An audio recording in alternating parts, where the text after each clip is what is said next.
Hi friends, ఈ video నేను గత 2 రోజుల క్రితం సాయి కుమార్ గారు మాట్లాడిన మాటలను ఆధారంగా చేసుకొని చేస్తుంది. అది ఏంటంటే ఆయన అసలు దాదాపు 80 సినిమాల్లో హీరోగా చేసి ఉంటుంది. పోలీస్ స్టోరీ అని చెప్పేసి ఈ రోజుకి మనం పిలుస్తుంటాం. సాయి కుమార్ అంటే అగ్ని అగ్ని అట్లాంటిది. అసలు ఆయన సినిమాకి పబ్లిసిటీ ఎలా ఇచ్చారు, అలానే ఎవరు ముందుకు వచ్చారు దాన్ని ప్రమోట్ చేయడానికి, నిర్మాతగా గాజుల నాగేశ్వరరావు ఎలా తెలుగు వెర్షన్కి వచ్చాడు అనేది చెప్తూ, ఆ సమయంలో మెగాస్టార్ చిరంజీవి గారిని కూడా ఇందులో ఈ ప్రమోషన్లో ఇన్వాల్వ్ చేస్తే తనకి హెల్ప్ అవుతుందని ఆయన భావిస్తే, చిరంజీవి గారు ఏం చెప్పారు అంటే, సినిమా బాగుంది కదా, ఎరా బాగుందా అది ఇది అంటున్నారు అనేసి మాట్లాడటమే కాకుండా ఆ సినిమాకు సంబంధించి ఆ తర్వాత ఒక బయట కూడా ఇచ్చారన్న. బయట అంటే ఒక చిన్న ప్రమోషనల్ వీడియో లాగా. కానీ దానికి ముందు ఆయన ఏం చేశాడు అంటే చాలా హెసిటేట్ చేశారట. అడగగానే చెప్పలేదు. ఎందుకు చెప్పలేదు అంటే సాయి కుమార్ గారు చెప్పారు, అరే ఇది కరెక్టే బాగానే ఉందిరా, మరి నేను ఇవన్నీ వద్దురా నా పెట్టకు అది ఇదని ఏదో చెప్పారంట. అంటే ఏం లేదండి, దాట వేసే ధోరణి చిరంజీవి గారు అప్పుడు అవలంబించారు. దేనికి అంటే, నేను చెప్తాను రా బాగానే ఉంది, ఒకవేళ కనుక సినిమా బాగాలేదంటే నా మాట పోతుంది కదా అనేది, అంతే ఆయన ఉద్దేశం అది. అయితే సాయి కుమార్ గారు నీకోసం ఇప్పుడు అన్నారు కదా, చూస్తాను, చూసి బాగాలేకపోతే అంటున్నారు కదా, చూడండి, చూసిన తర్వాత బాగుంటే చెప్పండి, లేకపోతే లేదు అని వెంటపడ్డారు.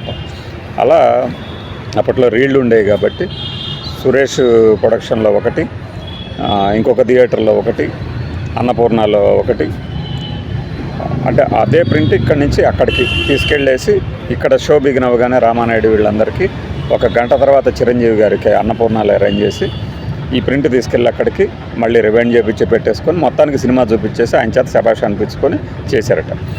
ఓకే, ఇది బాగుందిరా, చాలా బాగుంది, ఇంకా చాలా చెప్పారు సాయి కుమార్ గారు, అవన్నీ చెప్పట్లేదు నేను, బాగుంది కెమెరా తెప్పించేసుకోండి అని చెప్పేసి చెప్పారట. అంటే ఆయన తన సినిమాలు మాత్రమే కాదు, ఇతరుల సినిమాకు కూడా మాట సాయం చేయాలి అంటే చాలా ఆలోచిస్తారని ఇన్సిడెంట్ ప్రూవ్ చేస్తుంది. నేను ఇక్కడ ఏమీ ఆయన తప్పు పట్టట్లా, ఫ్యాన్స్ ఏమో చొక్కాలు దించుకోకర్లా, ఇది చాలా పాత విషయం. మరి ఇదే సమయంలో మిగిలిన హీరోలు ఎలా ఉండేవాళ్ళు? అసలు మీకు కృష్ణ, శోభన్ బాబు, కృష్ణరాజు, బాలకృష్ణ, నాగార్జున, వెంకటేష్, ఈ హీరోలను చూస్తే మీరు 91 నుంచి 96 వరకు వీళ్ళందరూ హీరోలు సినిమాలు చేస్తున్నారు. శోభన్ బాబు గారి దగ్గరికి వెళ్ళాల్సిన అవసరమే లేదు, ఆయన అసలు చూడరు, చెప్పరు. ఈ 3 వరుసలో చూడండి, వెళ్ళాల్సిన అవసరం లేదంటే వీళ్ళు వెళ్ళేవాళ్ళు కాదు, వెళ్ళినా చెప్పేవాళ్ళు కాదు, చూసేవాళ్ళు కాదేమో. బహుశా ఒక మాట 2 మాటలు ఏమన్నా చెప్తారు, కానీ ఇంతవరకు మనం చూడలే ఏ సినిమాల గురించి చెప్పడం. కృష్ణరాజు గారు అంతే. కృష్ణరాజు గారిని ఒక రకంగా ఏంటంటే, ఎందుకు ఆయన్ని అంత ప్రమోషన్లకి వాడాలి అని చెప్పేసి ఎవరు అనుకోలేదు. ఇంకా మన కృష్ణ గారి సంగతి చూడండి. కృష్ణ గారి అభిమానిగా ఎప్పటికైనా గర్వంగా చెప్పుకునేది ఏంటంటే, ఒక సినిమా నచ్చినా నచ్చకపోయినా, చూసినా చూడకపోయినా కూడా ఒక మంచి జరుగుతుంది తన వల్ల అంటే ఖచ్చితంగా ముందుంటారు. మీకు ఇదే ఎగ్జాంపుల్ చెప్తున్నాను నేను. ఆ పోలీస్ స్టోరీ టైంలోనే వచ్చింది, ఒక 6 నెలల ముందు కానీ వెనక్కి కానీ. సీతక్క అనే ఒక సినిమా కానీ, ఆరో ప్రాణం ఏ మ్యూజికల్ లవ్ స్టోరీ అనే పబ్లిసిటీ ఇచ్చిన సినిమా కానీ కృష్ణ గారు చాలా హెల్ప్ చేశారు.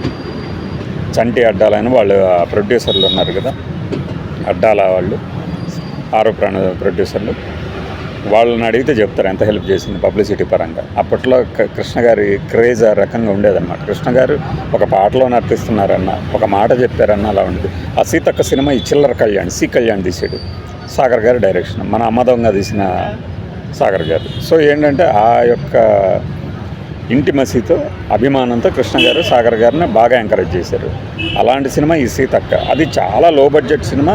ఒక రకంగా ఏంటంటే చిట్టి చెల్లెలని ఎన్టీఆర్ సినిమాలో ఎన్టీఆర్ క్యారెక్టర్ని ఉమెన్ చేస్తే ఎలా ఉంటుంది అనే ఇది చేసింది ఎవరు, మన ఆమని చేశారు ఆ సినిమా.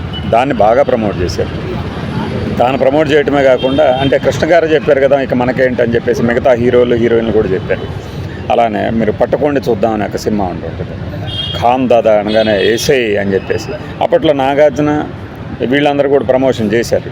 కొంతమంది అంటే సెలెక్టివ్గా ప్రమోట్ చేయడానికి ఏంటంటే నాగార్జున, వెంకటేష్ రెడ్డిగా ఉంటారు. వెంకటేష్ గారిని మనం దాదాపుగా కొన్ని సినిమాలకి, అంటే ఒక కొత్త వాళ్ళని కానీ తను ఒక మాట చెప్తే ప్రొడ్యూసర్లకి ప్లస్ అవుతుందని కానీ అలా ఒక థాట్ వస్తే కృష్ణ గారు నో సెకండ్ థాట్, ఆ థాట్ రావటమే ఆలస్యం, వెంటనే చెప్పేస్తారు వాళ్ళకి, వెంటనే ఇస్తారు. ఇది అగ్ర హీరోల్లో ఉన్న తేడా. నేనేమి వాళ్ళని పోల్చి చెప్పట్లేదు. అయితే చిరంజీవి గారి తీరులో ఇప్పటికీ మీరు మార్పు వచ్చింది చూడండి. ఒక చివరి దశకు వచ్చేసరికి కెరీర్లో ఇప్పుడు ఆయన ఒక చిన్న ఆడియో ఫంక్షన్ కానీ చిన్న వాటికి కానీ వెళ్తున్నారు, చక్కగా మాట్లాడుతున్నారు కూడా. నేను వచ్చి మాట్లాడితే వాళ్ళకి హెల్ప్ అవుతుంది కదా. అప్పట్లో నేను ఎంకరేజ్ చేస్తే బాగుండు అనుకునేవాడిని, కానీ కొంతమంది నన్ను ఎంకరేజ్ చేశారు. నాలాంటి స్థితి ఇక వేరే వాళ్ళకి రాకూడదు, వాళ్ళని నేను ఎంకరేజ్ చేయాలి అని ఎంకరేజ్ చేస్తున్నాం అనే ఫంక్షన్స్లో మీరు చూస్తూ ఉండొచ్చు. ఇప్పుడు మనకి కార్తికేయకి సంబంధించి సినిమా ఉంది కదా, ఆడు RX-100 హీరో, అతనిని కానీ ఆ తర్వాత మొన్న హనుమాన్ సినిమాకి కానీ అఫ్కోర్స్ అందులో ఆయనకి సంబంధించిన ఒక ఇంట్రెస్టింగ్ ఎలిమెంట్ ఉంటే ఉండొచ్చు, కానీ కొత్త మార్పు అయితే వచ్చింది చిరంజీవి గారిలో. ఎస్, మనం ఎంకరేజ్ చేయాలి, తప్పేముంది. పైగా అప్పట్లో నన్ను ఎవరు ఎంకరేజ్ చేయలేదని నేను బాధపడుతుండేవాడిని కదా, ఇప్పుడు నేను చేస్తే సంతోషపడతాను అన్నట్టు. అయితే ఎంత చేసిన ఏంటంటే ఈ రోజుకి మెగాస్టార్ గారి రీచ్ చాలా ఉంటుంది, కానీ ఆయన రీచ్ అవ్వటం మాత్రం కష్టం. నేను ఇప్పుడు వెళ్ళేసి నాది ఒక బుక్ రాశాను, లేదంటే నేను ఒక చిన్న షార్ట్ ఫిల్మ్ తీశాను చేయండి అంటే అసలు ముందు నాకు అసలు ఆ ఎంట్రీనే దొరకపోవచ్చు. నేనంటే నేను కదా మామూలుగా చెప్తున్నాను. అయితే ఇలాంటి సమయాల్లో ఏంటంటే మరి మన కృష్ణ గారి గురించి ఎందుకు చెప్పకూడదు? ఎన్ని సినిమాలు డి రంగారావు అనేవాడు ఒక ఫ్యాక్టరీ లాగా తీస్తున్నా కూడా కేవలం బిజినెస్ అవుతుంది అంటే రెమ్యునరేషన్ ఇచ్చారో కూడా లేదో తెలియదు. 1-2 రోజుల్లో కొన్ని పాత్రల్లో కూడా నటించిన చరిత్ర ఉందన్నమాట. ఇది ఎందుకు చెప్తున్నాను అంటే నాకు ఆ సక్సెస్ స్టోరీ నచ్చింది. నాకు సాయి కుమార్ గారి పోలీస్ స్టోరీ ఈరోజు చూడండి మీరు, ఎన్టీవీలో ఉంటుంది, అది ఎన్టీవీలో ఉంటుంది, పాతదనమాట, 2 ఏళ్ల క్రితంది. పైగా ఆ చెప్తున్న విధానం నాకు బాగా నచ్చింది. సాయి కుమార్ గారిలో ఒక మంచి నెరేటర్ ఉన్నారు, డైరెక్టర్ ఉన్నారు అనిపించింది.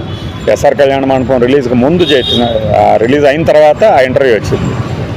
ఈ రోజుకి ఆయన ఏంటంటే ఒక తెలుగు, అప్పట్లో బాధపడిన సాయి కుమార్ ఒక తెలుగు సినిమాని ప్రమోట్ చేసుకోవడానికి ఎవరు లేరు, ఒక వాయిస్ కావాలి అని ఆయన కోరిక నుండి కాలక్రమంలో వచ్చిన మార్పు కానివ్వండి, 2 ఏళ్ళలో ఎంత మార్పు వచ్చినది. ఈరోజు తెలుగు సినిమాకి ఎవడు బ్రాండ్ అంబాసిడర్ అవసరంలా, తెలుగు సినిమా ఇట్ సెల్ఫే బ్రాండ్ అంబాసిడర్. తెలుగు సినిమా అనగానే రాజమౌళి గారి సినిమాలు RR, సలారు, మహేష్ బాబు, మన రామ్ చరణ్ వీళ్ళది కదా అని చెప్పేసి ఖచ్చితంగా మనకంటూ ఒక ముద్ర, మనకంటూ ఒక వాయిస్ దాని ఆటోమేటిక్గా వచ్చేసింది. సో ఇది నేను అంటే తెలుగు సినిమా ఇండస్ట్రీలో వచ్చిన ఒక మార్పు. అప్పట్లో ఎలా ఉంది, ఇప్పట్లో ఎలా ఉంది, అట్లానే కొంతమంది పెద్ద పెద్ద హీరోల వాళ్ళ అభిప్రాయాలు ఎలా ఉన్నాయి. ఎందుకు అంటే ఇంత చేసి నేను చెప్తే ఒక సినిమా గురించి మంచిగా, అది ఒకవేళ నచ్చకపోతే అరే వాడు అనవసరం చెప్పాడు వీడు అని, మన వాళ్ళు అంటే రెగ్యులర్ భాష, మన జనాంతిక భాష ఎలా ఉంటుందంటే ఒక పెద్ద హీరో అయ్యాడు అంటే వాడు అనేస్తాం, గారు అనేది తక్కువగా వాసపడుతుంటాం. ఏనర్గాడు, కిటికేడు, ఎన్టీఆర్ వాడు అంటాం. వాడు అన్నారంటే స్టార్డమ్ వచ్చేసినట్టు. అట్లా తన ఇమేజ్ ఏమైనా డ్యామేజ్ అవుద్దేమో అనే ఒక అభిప్రాయంతో ఆయన అప్పుడు చెప్పి ఉండకపోవచ్చు, కానీ అలాంటి భేషజాలు పెట్టుకోలేని హీరోల్లో కృష్ణ గారు ముందుంటారు. ఈ తరంలో మరి ఇక దాన్ని ఎవరు ముందుకు తీసుకెళ్తారు అంటే మేబీ బాలకృష్ణ అయ్యి ఉండొచ్చు. ఎందుకంటే ఆయన ఫ్లాపా హిట్టా అనేది పట్టించుకోరు తనకి. అయితే వీళ్ళందరికీ ఉన్న ఇది ఏంటంటే ఒక కోటరీ ఉంటుంది. ఆ కోటరీ చుట్టూనే మనం వాళ్ళ దగ్గరికి ఎంట్రీ ఇవ్వాలన్నా, ఏదైనా ఒక మంచి మాట చెప్పించుకోవాలనుకున్నా ముందు వాళ్ళని మెప్పించాలి, ఆ తర్వాత వెళ్ళాలి. అయితే నాకు తెలిసినంత వరకు ఏంటంటే కృష్ణ గారికి అలాంటివి ఏమీ ఉండేవి కాదు.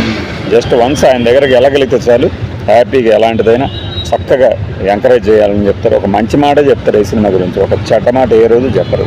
బై.